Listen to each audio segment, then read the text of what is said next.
પવન મંદ મંદ વાઈ રહ્યો છે. આ જગતની અંદર સુકાળ હોવાના કારણે ચારે બાજુથી ધરતીએ લીલી ચાદર ઓઢી છે. ધન ધાન્યથી ધરતી ભરાઈ ગઈ છે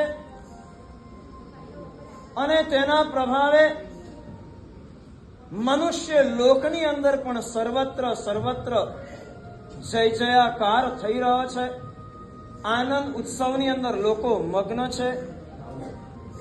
આકાશની અંદર તમામ દિશાઓ નિર્મળ છે અને તે વખતે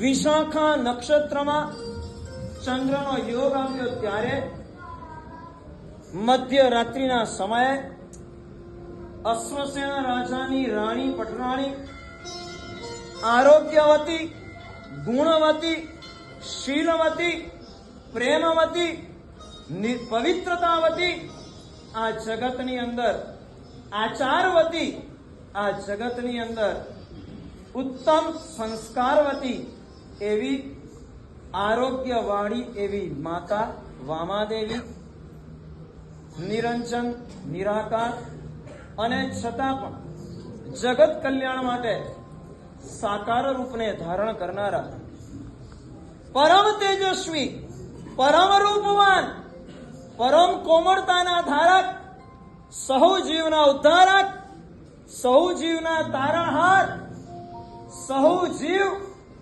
માત્રના આ જગતની અંદર એકમાત્ર કલ્યાણના દ્રષ્ટા, જેઓ જન્મતા વેદ, મતિશ્રુત અને અવધિ જ્ઞાનને ધારણ કરે છે એવા સર્વોત્કૃષ્ટ જ્ઞાનવંતા, એવા